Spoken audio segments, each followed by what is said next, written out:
I think,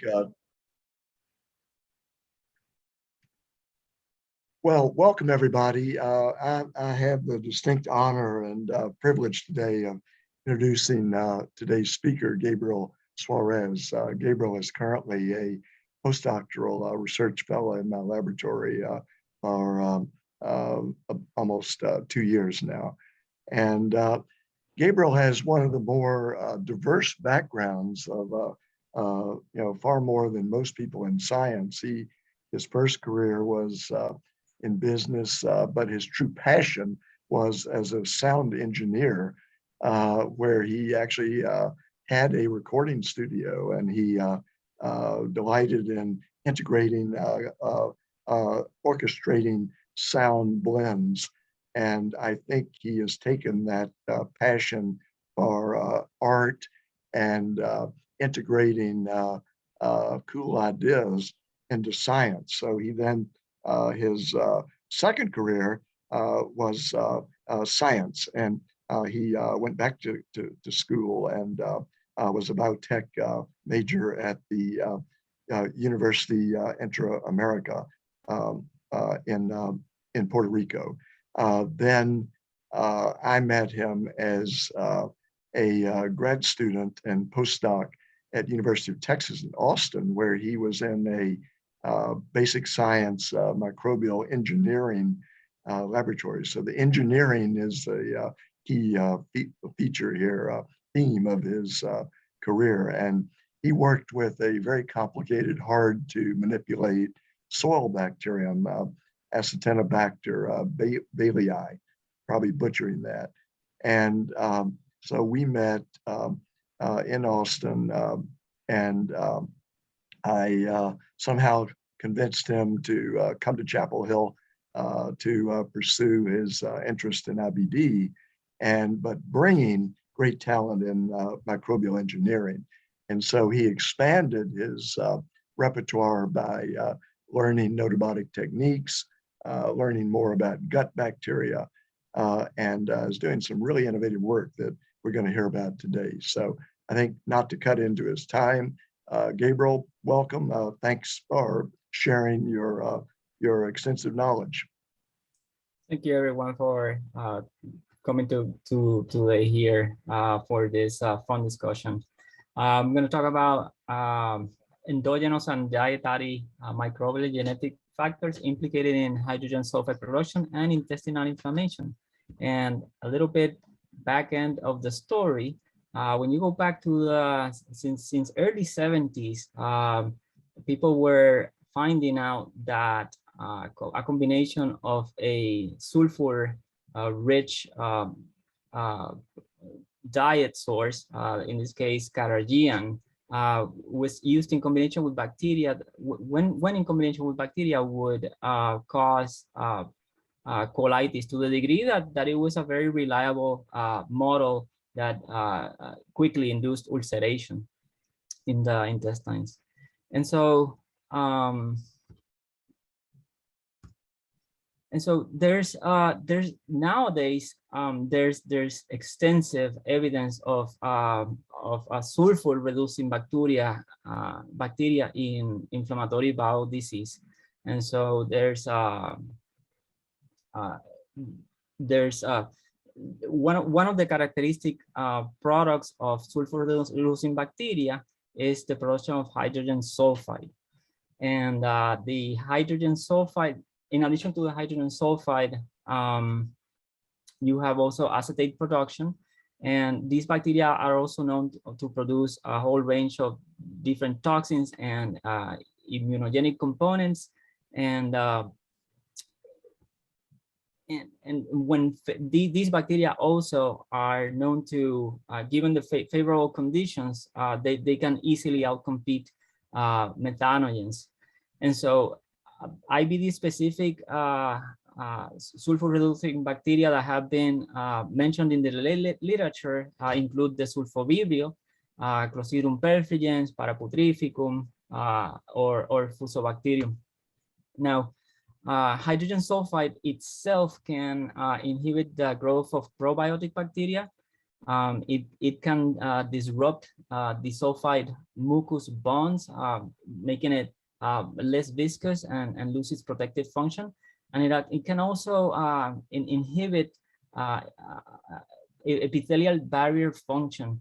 One very good, one very solid theory hypothesis based on a lot of in vitro studies is that hydrogen sulfide can block cellular respiration it blocks butyrate oxidation, and they call this the energy deficiency hypothesis.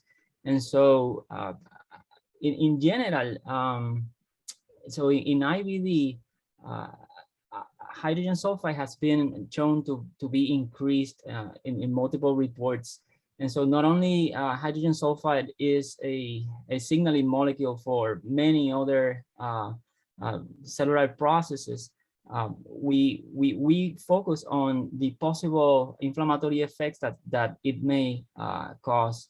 And here comes the Western diet itself produces contains a lot of substrates that provide sulfur in abundant quantities, in specifically cysteine, sulfomucins, etc., and methionine in foods, very notably eggs, milk, cheese, sausage, breads, and so on.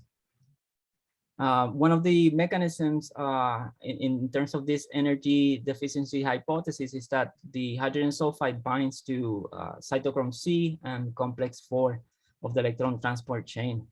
Now, talking a little bit about the evidence of sulfur-reducing bacteria. So it's been found in studies that look into, in the case of disease, you find definitely an increase of the abundance of all these bacteria that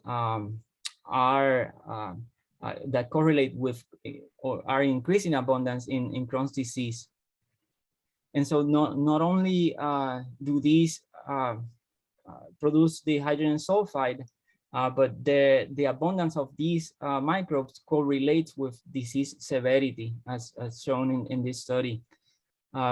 Importantly,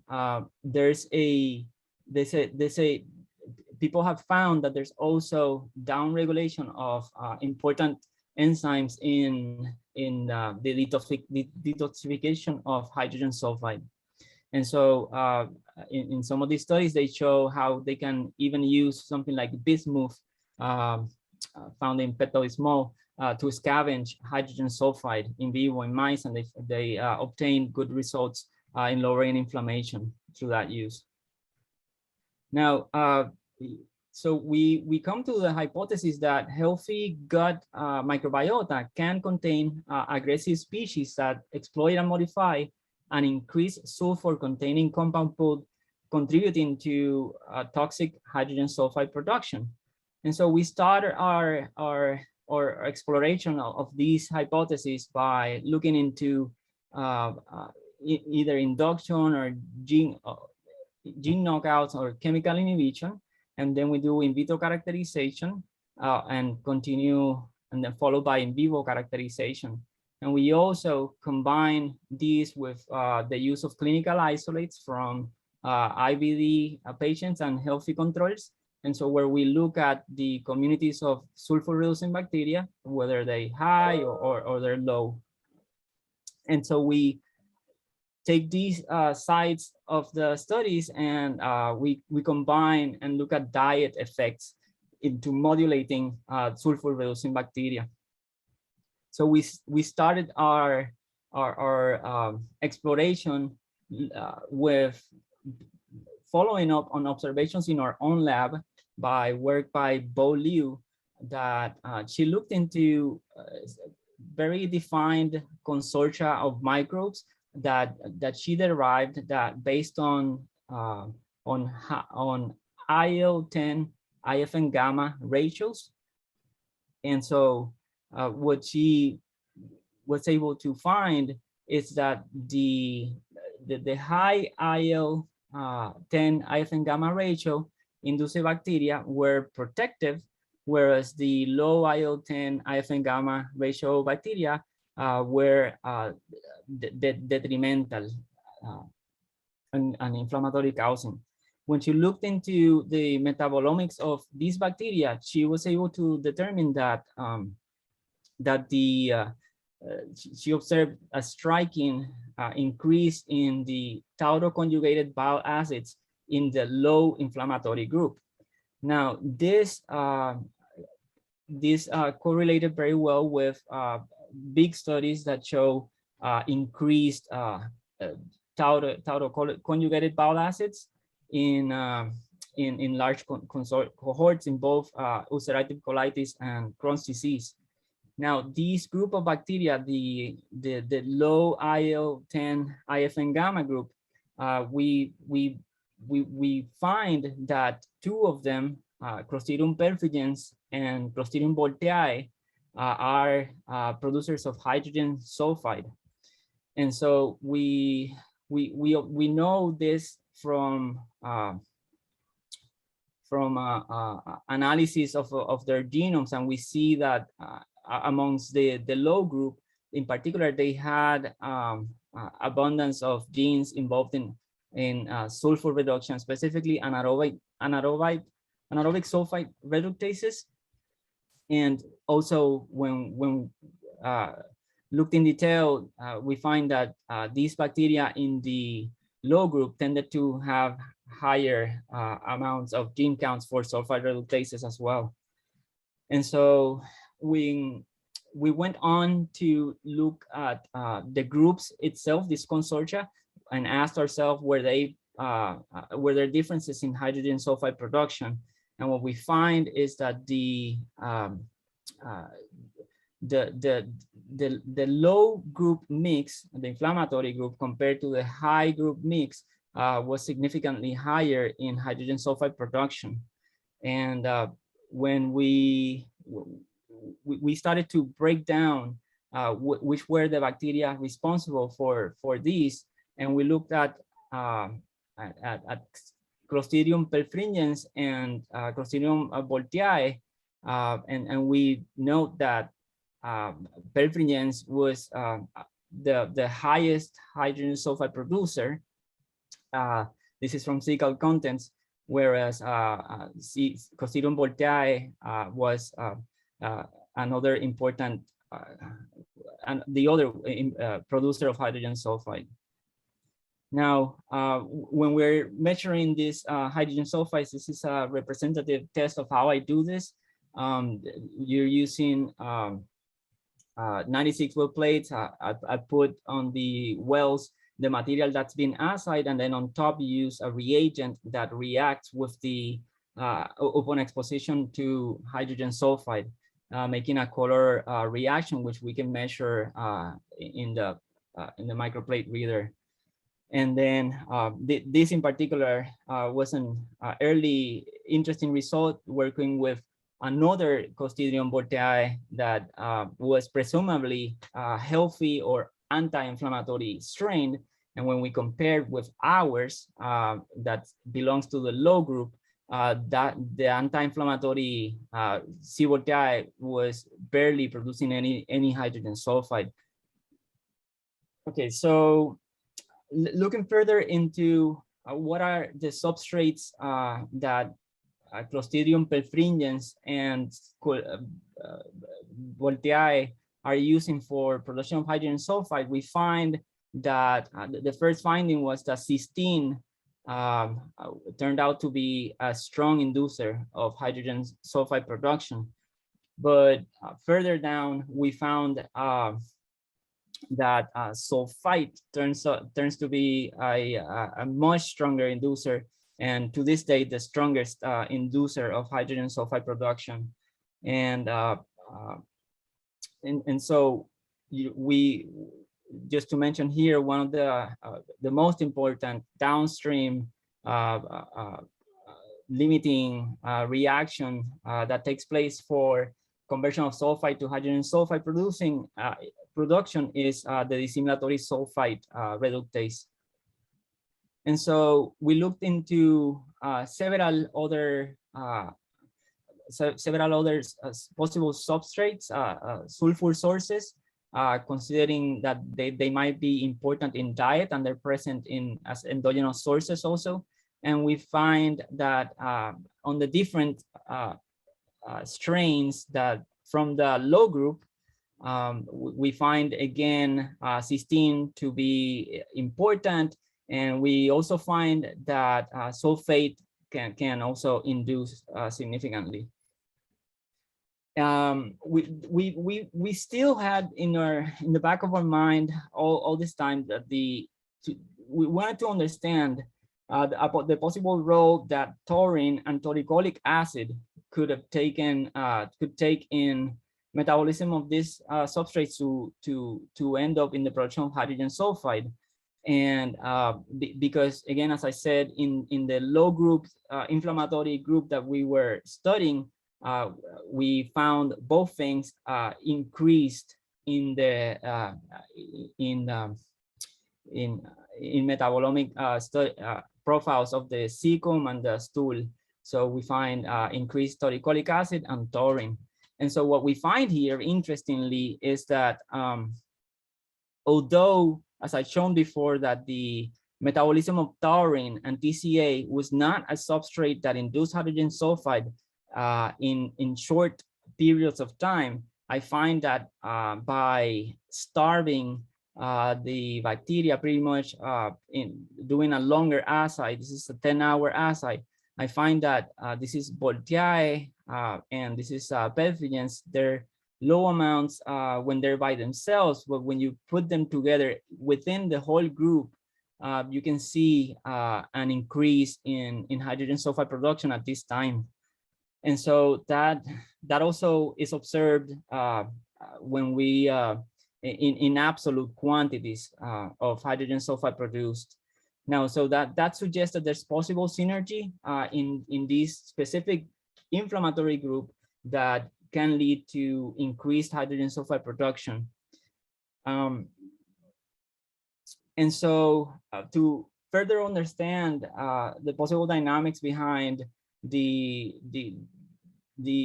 overabundance of taurine and tauricolic acid in these inflammatory conditions of the low group, we assess the amount of deconjugation by each of the strains in the low group and in the high group. And so what we're looking at here is the measurement of free taurine that's been supplied in vitro to the bacteria. I mean, what we supply to the bacteria is tauricolic acid, and then we measure the conjugation by measuring the free taurine. And this is a result of a set of experiments where what we find is that surprisingly, that the low group was much more active in deconjugation than the high group. So you have low group over here, much more higher than in the low group. Now we can break that down if we look at each of these species and their contribution to deconjugation. You can see immediately that Pelfrigens is one of the highest or the more stronger deconjugators, and as well as B9, and these are part of the low group. And so that's we understand that that's part of what it's causing the observation that we see here. And so the high group does have one species that it's a strong deconjugate. I mean, has a species that's barely deconjugates, and two with moderate. So that in some, when you add things up, it can explain the differences we see. And so that gives us a little bit of explanation of why we're seeing more taurine in the mice treated with the high group, with the low group, I'm sorry. And so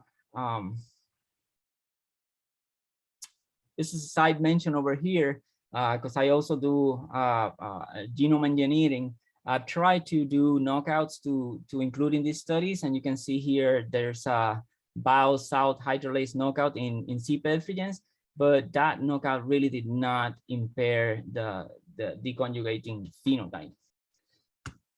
And then, so now to continue understanding a possible overview of what the contribution with bile acids and hydrogen sulfide, we know from work with Paul Liu that she's shown that in the low group you have in the high group, I'm sorry, has higher secondary bile acids in the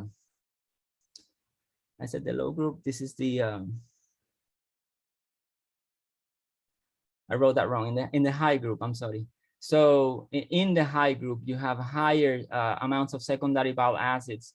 And what this drives me to think that even though you'd expect that in an anti-inflammatory consortia, you would expect greater amounts of deconjugation, because that eventually can lead to greater amounts of secondary bile acids, which are anti-inflammatory. Well, in our view over here, it is possible that the low group, since it's deconjugating a lot, but it's not further processing to produce secondary bile acids, as shown by our data, that is only happening in the high group. And so we can see that uricolic acid could be being deconjugated, and it can produce some taurine. And as we've seen, if the cells are in a starving condition in the gut, which is most likely condition to bacteria to be starving in the intestines, they could then, as a group, probably utilize taurine as a sulfur source, in addition to the various other sulfur sources that are available. And so that could feed to the enhancement of these types of bacteria to produce toxic products, and including hydrogen sulfide toxins and sulfated bile acids, which are also known to be increased in IBD and also known to be toxic. Now, in the whole view of, in the subject of dysregulated bile acids, there are certain things that have been taken as understood amongst the community that's studying IBD. And one of these is, we know that healthy subjects do have increased amounts of secondary bile acids, and they go down in IBD. Primary bile acids, we're seeing increases in primary bile acids in IBD. And the other factor is the sulfated bile acids are also seen increase, which are toxic. So these are clear indications of that dysregulated bile acid metabolism is involved in the detrimental process leading to IBD. Now, we turn into looking mucus, which is extremely rich and endogenous source of sulfur. So the question is, does it have any involvement in the production of hydrogen sulfide? And so there's been a model has been proposed where the mucus barrier can be degraded by specific kinds of bacteria by the use of the same hydrogen sulfide. Hydrogen sulfide is known to disrupt the disulfide bonds that make mucus viscous. So that way, in theory, that could allow specific bacteria to penetrate and infiltrate the barrier, causing further inflammation. Now, we look into two specific bacteria. This is that come out very often in IBD. And so this is work by Jael Haberman and colleagues from the Cincinnati Children's School of Medicine. She was recently giving us a presentation for CGIBD, thanks to Chesad to bringing her. And so she shared this data that it's to be published, where she shows it's a very large study where they show bacteria like Bellionaceae, Fusobacteria, Streptococcus, Clostridium, Perfringens, and Ruminococcus annavus. And you can see how Ruminococcus in particular, which is a mucolytic bacteria, is really prevalent in many diseases, right? So these are various diseases that are being looked at here, and the prevalence of these specific bacteria. But we see them very abundant in diseases involved in IBD and ulcerative colitis. And so similarly, Perfringens, which is down here, you can see in other diseases, not that prevalent, but it really gets hot around when she looked at an IBD, Crohn's and ulcerative colitis. And so, so these two bacteria were of interest, obviously, because we know Perfringens is a high hydrogen sulfide producer, and Ruminococcus is a mucolytic bacteria, very well known, that is in both healthy and sick patients. And so what we figure is, if putting these together, would there be an enhancement of hydrogen sulfide production or some sort of cross species feeding? And so we look at, first we looked at that question in vitro. And so in vitro, we certainly saw that Ruminococcus annavus by itself didn't produce almost any hydrogen sulfide. Perfringens, as expected, produces high amounts of hydrogen sulfide. When put together, both bacteria, there was definitely an enhancement of hydrogen sulfide production. So this definitely suggested that bacterial cross-feeding enabled hydrogen sulfide production, and it might be through the breakdown of mucin. This is indeed showing production from media with spiked mucin on it. And so we also, this is showing the, so this is now in vivo characterization. We see, we measure again here the hydrogen sulfide normalized per bacteria found in the cecum, and we definitely saw a significant increase in the dual associated Clostridium perfringens and Ruminococcus annavus compared to C. perfringens by itself. Now we went on to repeat this experiment to include Ruminococcus annavus by itself, and then to assess inflammatory profiles. And what we find is that there are higher, there was a higher average of the absolute quantities of hydrogen sulfide in the dual cultures, as you can see over here. Yet we cannot establish significance when comparing to each of the mono associations. Now, the hydrogen sulfide production of Ruminococcus was low as expected, but when we look at the outliers, each of the mice individually, we find that the mice that were the lowest in production, like in mouse 3 and mouse 5 over here, we have a method to detect the amount of sulfur-reducing bacteria, in this case, Perfringens, and we find that these mice were low in colonization, which can explain why some mice came lower in the production of hydrogen sulfide.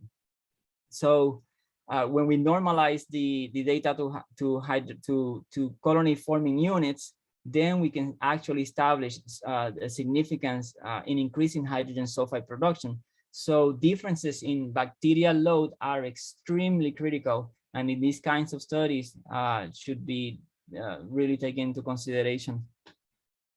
So these increased average does support the idea of that the dual associated mice were were conducing to active mucin degradation in vivo, and then leading to increased hydrogen sulfide production. Now, so again, when we look at very closely at the bacterial loads on the mice, we are able to establish that in the monoassociations, both of these bacteria colonize very well, and they pretty much, the pattern is that when put together, their abundances of each is reduced, but we think this is greater, the greater loads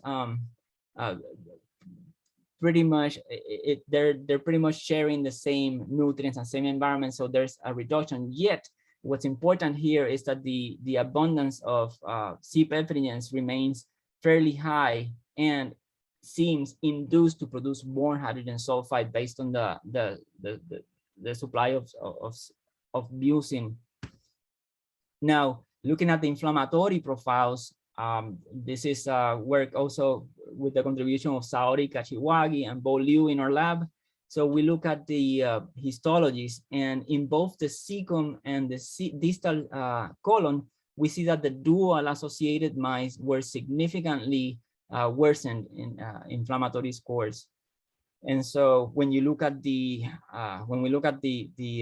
slides for the histologies, you can see that there's even a sort of like shedding of the epithelial layer here in the dual associated mice, and extreme inflammatory conditions in the dual, whereas in mono associations we don't really see those effects. And so that kind of concluded that fun story. I'm going to switch now to what ways can we block or inhibit hydrogen sulfide and sulfur-reducing bacteria.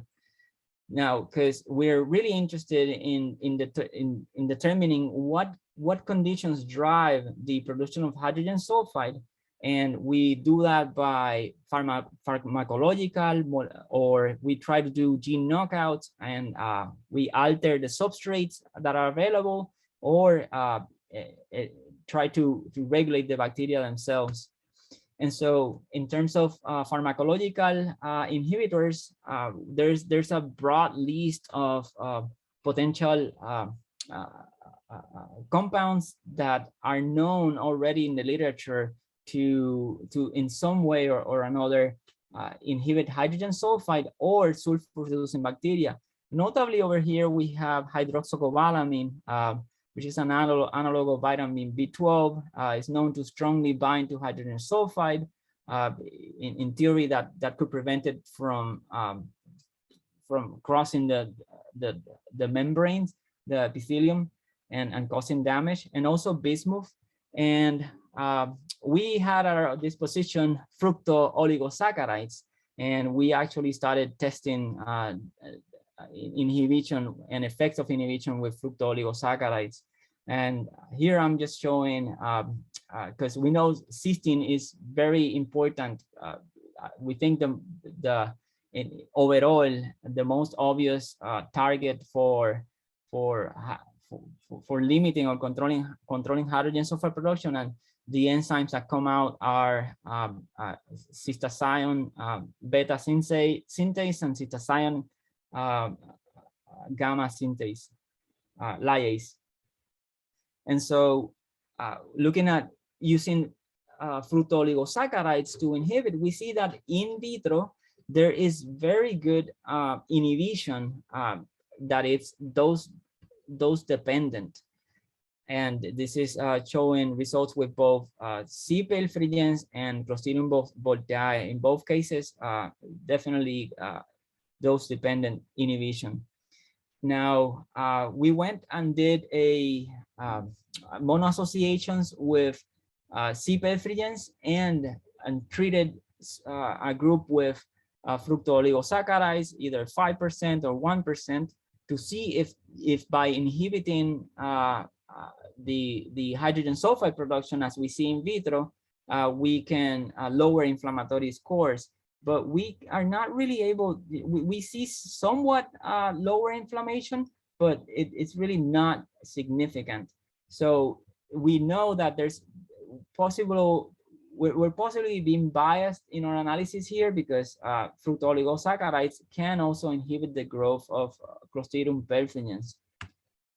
Now, two other interesting inhibitors are propargilglycine, PAG, or hydroxocobalamin, HCA.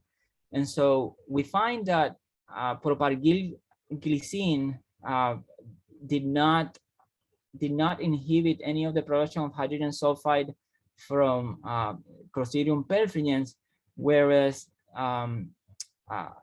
the B12 analog had a dose-dependent inhibition that was very reproducible in multiple assays that we did. In fact, the inhibition we know is caused by binding directly to the hydrogen sulfide, because just by itself, spiking any other of the substrates that we are given to produce hydrogen sulfide itself don't inhibit the production of hydrogen sulfide, but hydroxocobalamin certainly did that very well. We have yet to use hydroxocobalamin in studies in mice, and other very interesting inhibitors that we plan to look at. Amongst them, actually, zinc is a potential inhibitor of hydrogen sulfide. And then it's important to consider that the quantities that we're looking at hydrogen sulfide production that may be toxic to the cells are as low as 50 micromolar, and the measurements that we get for bacteria from the sequence directly well exceeds those amounts on the 203, 400 levels. Now, we did try and attempt at knocking out the dissimilatory sulfide reductase gene and the anaerobic sulfide reductase gene. We obtained those mutants in Clostridium perfringens, and sadly, we didn't see when we assessed these mutants, because we wanted pretty much to as a proof of principle to be able to use a knockout that did not produce hydrogen sulfide to prove our case, right? And so what we find is that the most obvious target did not give us that result. So there's really no significant differences with the mutant tested. And if we look like into minor details, the cysteine did look a little bit lower, but it did not warrant us further analysis with it, since it did not really look as if it was a lot of difference at these levels that we're measuring here. Now we had another question, that is, does the high sulfur diet enhance microbial hydrogen sulfide production in the mouse colitis models to worsen inflammation? So the hypothesis being that sulfur-enriched diets induce SRB proliferation and toxic production of hydrogen sulfide. So we wanted to look in monoassociations with known hydrogen sulfide producers like Clostridium perfringens, and in humanized mice with specific sulfur-reducing bacteria communities. Now, we already know that sulfite is a strong producer, a strong inducer of hydrogen sulfide. And as expected, if we look, this is, as we look in vitro, if we use a low sulfur diet or a high sulfur diet, we do get significant increase in hydrogen sulfide. But when we add the sulfite in vitro tests, we have an immense, a very strong induction. And so we went on and designed this experiment where we treated mice with in a low sulfur diet with 1% sulfite in the water. And so then we looked at hydrogen sulfide production and and other markers of inflammation. And so we started by looking at determining what was a right concentration of sulfite to use. And this is results from wild type mice, where we don't see really changes in histology scores, which is kind of expected. And we didn't even see, I mean, but we do determine that that concentrations ranging from 0.51 were good to use. Higher concentrations probably were not recommended due to the bacterial inhibition. Now, in sulfite, when we look at the sulfite-mediated induction of hydrogen sulfide using low sulfur diets, we only see significant differences in the induction. This is surprising to us. So comparing pretty much the mono-associated perfringens to the duo, I mean to the mono-associated with the induction, there's really not much to say, but there is some significant difference if you compare it to the sulfite-only controls. Yet even normalizing per colony counts, we don't see significant differences. Now the same we see. So I think yeah. So the same we see in the histological scores when comparing just to the control condition. Now this result, it was a little bit promising because there's kind of like a trend you can see here. But this is still a small study. And then looking at the histological, looking if we could find any correlation between histological score and hydrogen sulfide, we cannot really determine associations between those. So maybe we need to do larger studies to be able to determine that. Now we switched to treating the mice instead of doing a sulfite induction, because we were not really sure how much sulfite was getting down to the colon and so on, but we still wanted to look at high and low sulfur diets. And so in this experiment, similarly using germ-free IL-10 mice, we treated them for 2 weeks. This is at day 7. We're looking at the stools, hydrogen sulfide from the stools, which is actually very difficult, much more difficult than from cecum. At this time frame, we did not really see significant differences of hydrogen sulfide produced. Yet, and more so, looking at the cecal contents at the end of the experiment, we really cannot determine changes in the amount of hydrogen sulfide produced, and not even if it was normalized for bacteria. Now, and similarly, the histological scores did not show significant differences. Now, and so Gabriel, yeah. just as a time check, you got about 5 minutes left, so we can leave some time for questions. All right. So so we cannot find correlation in these between low sulfur and high sulfur diet. Now we try to look at if what is happening is there's differences in the bacterial loads, and we don't find even differences in bacterial loads. What we do know for a fact is that the amount of hydrogen sulfide produced does correlate with the amount of bacteria. So we went on and asked the question: does the effects of hydrogen sulfide and sulfur-reducing bacteria require a more complex community, like we saw by interaction of Ruminococcus arnavus and perfringens?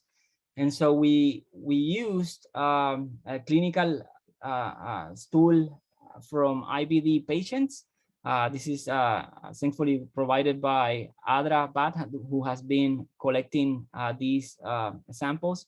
And so we ask, do we find high hydrogen sulfide producing IBD stool consortia in this, and ask questions, what are the substrate preferences, and plan studies with this.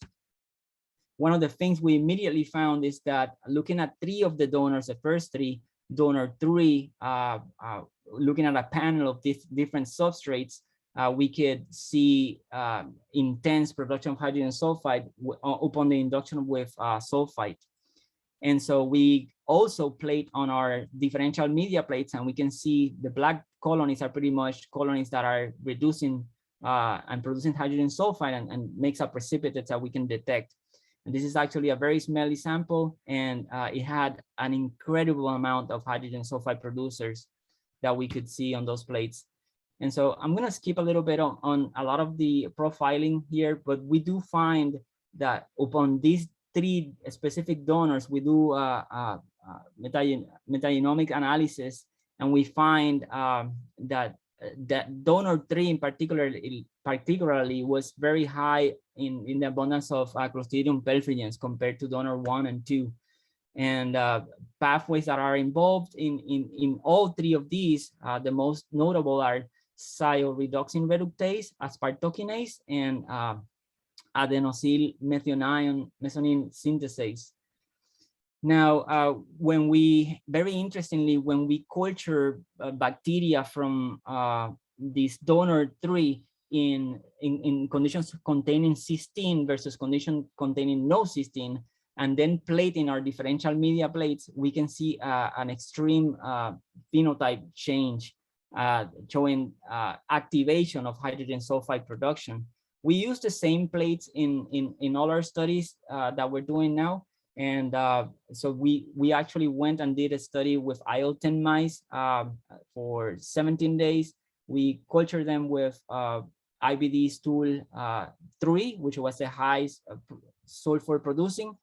And we found a couple of very interesting things. The IBD stool number 3 was definitely in the high sulfur diet, significantly higher in hydrogen sulfide production. And this is in absolute quantities, and when we look at absolute quantities, that's what we see. And then in the wild type, although in contrast in the wild type, because we also did the same experiment in wild type mice, we don't see that difference, and we don't even see lipocalin increases indicating inflammation in the wild type.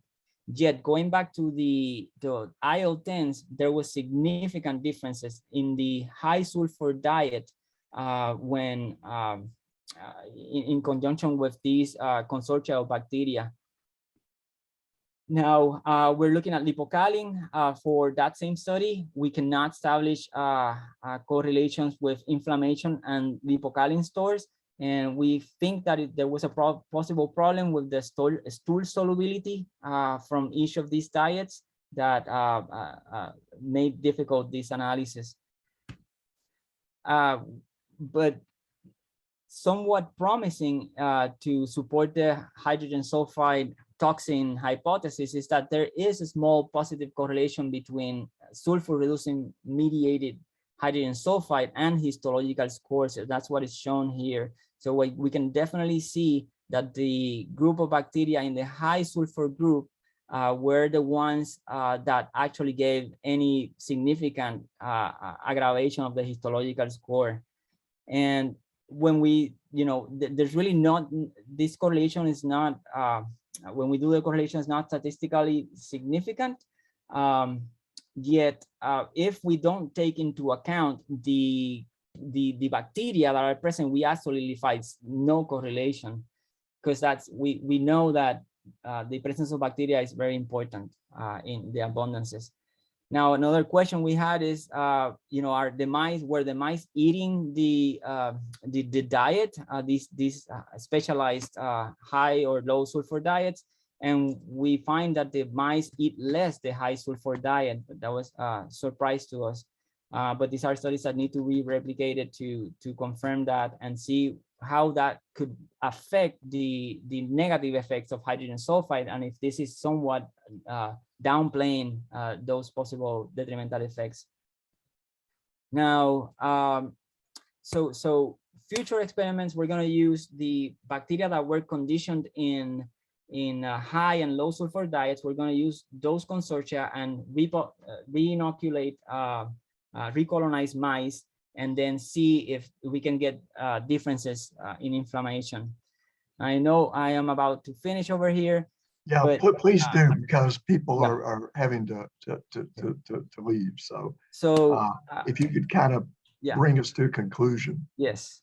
So lastly, I'm going to say that we did more characterization of the bacteria that were present in donor 1, 2, and 3, and we selected all these, actually 3 colonies directly from each of the donors, because we want to have an idea of what were the bacteria that we could directly detect on these samples.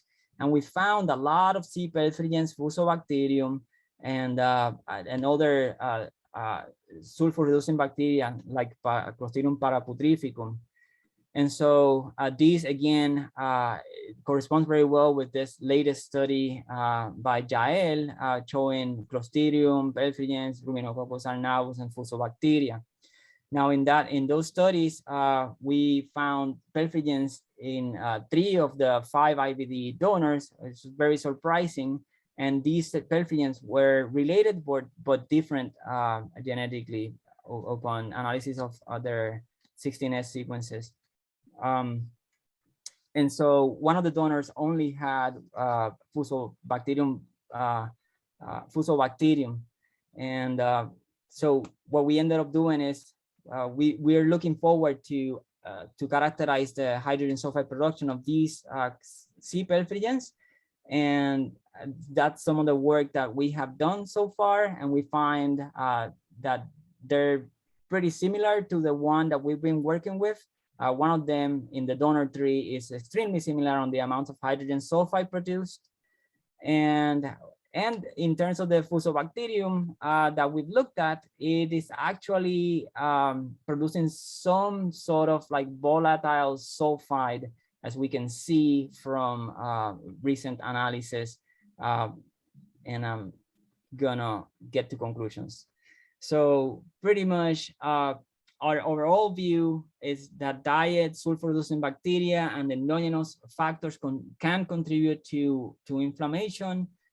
They can serve as a signal for unhealthy microbiota, and diet and substrates can modulate in vivo and in vitro sulfur-reducing bacteria.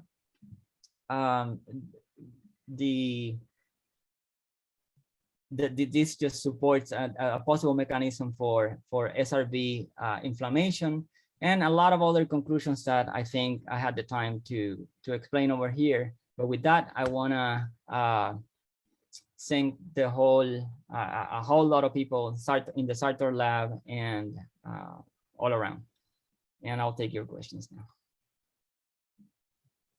Right. So that was a huge amount of data in less than 2 years, despite arriving at the height of COVID shutdown. So, congratulations. And I would mention to the group that sulfite is which was the highest producer in many of these strains, is a prime component of processed meats that have been epidemiologically linked to instance risk of IBD.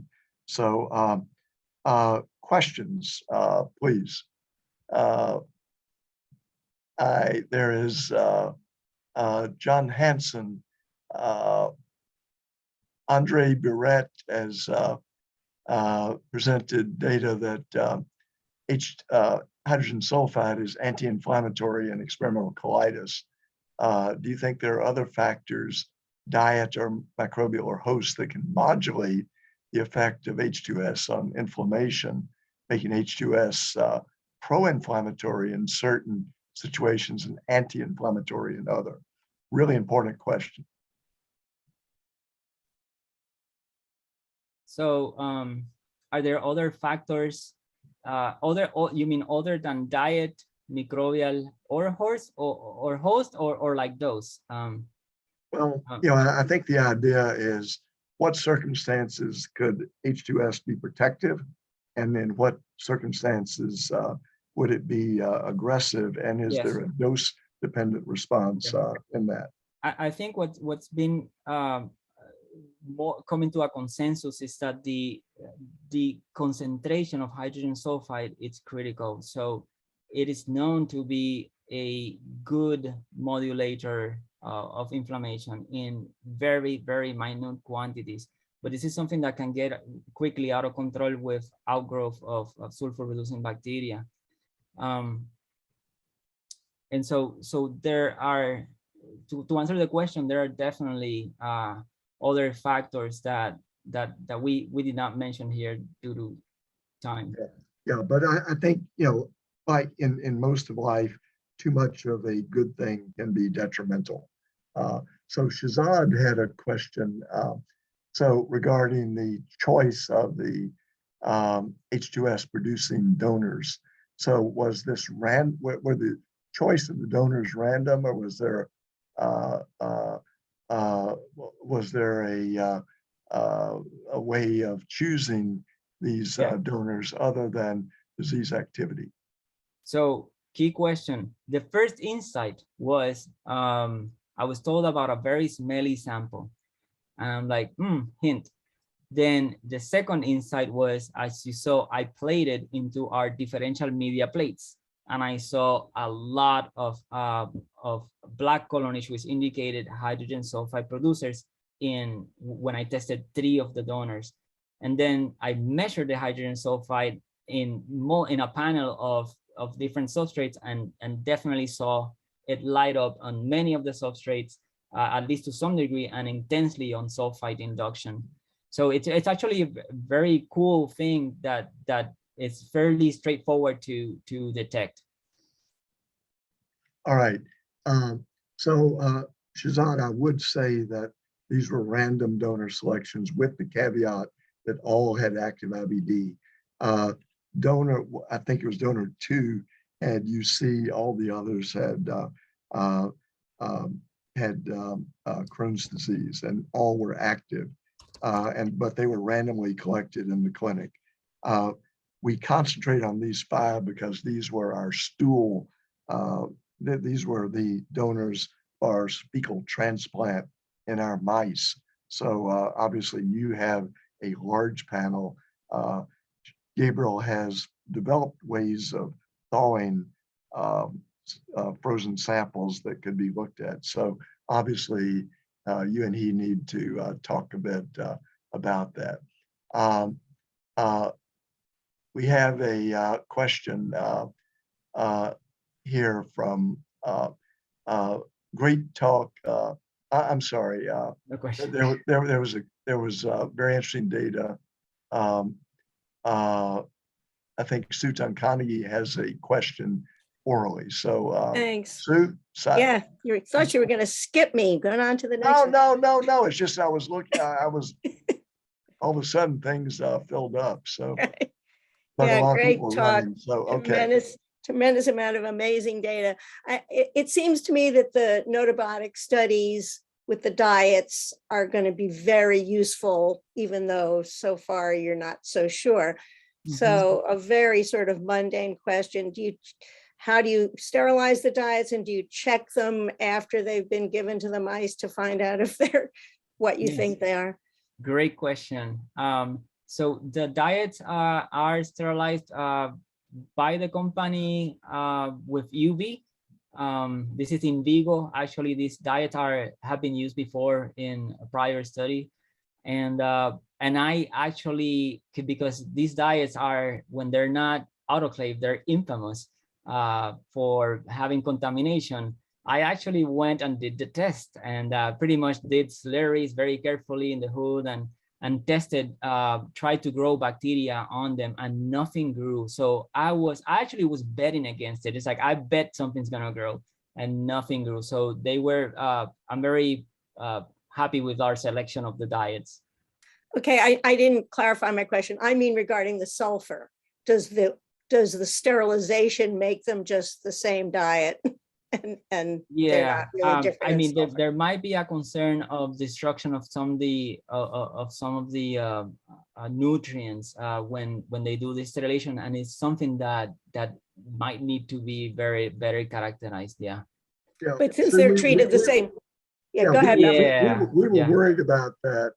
And so, Gabriel, didn't you do, and the other, would these diets in some way have an inhibitor that led to the reaction? So, Gabriel, didn't you do a study where you directly cultured the bacteria with the diets Exactly. in vitro? Exactly. So we did direct inoculations with the diets just to see if there was inhibition or if it was consistent with what we were seeing in vivo, and we did. But yeah, these diets may be problematic just by they may be problematic just because of their defined diets are not like rich diets, and these diets on very long-term experiments are known to reduce diversity of gut microbes. So those are all great points, but in monoassociation studies, that doesn't matter. But again, my question is really, are they different in their sulfur after they're sterilized and when you give them to the mice? I mean, you assume they are because that's what the company says they are, but do you know for sure? Oh, yeah, suggesting to send it and do a check ourselves. Yeah, I don't know. I mean, no, I mean that's actually great. I mean, it would be great to just double check. Because if they're not, that could explain your less than robust results. Right. I like the mindset, because you question everything. Always question. Exactly. No, I love it. I love it.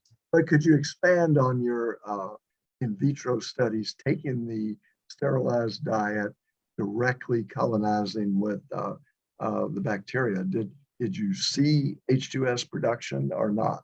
Yes, we did see. I showed one slide here. I know it was fast, but we do see increased hydrogen sulfide production with just the diet. So it indicates that there's difference in sulfur there. Right, but Sue, a corollary of your question is it present in the stool, where the bacteria are, and that we need to do metabolomic analyses. So Gabriel, you have a lot of people saying they really want to talk with you. Andrea, Alfredo saying, but they had to run. So make sure you catch up with them. And so I think in the interest of time and people getting to dinner and daycare responsibilities, I want to thank you really for a wonderful presentation and great work. A lot of congratulatory email chats here. And so thanks for sharing it. Look forward to your inhibitor studies to show that blocking H2S can actually impact, because all of this is highly clinically relevant. Thank you. Well, great job. All right. All right, everybody. Thank you. Thanks. Bye.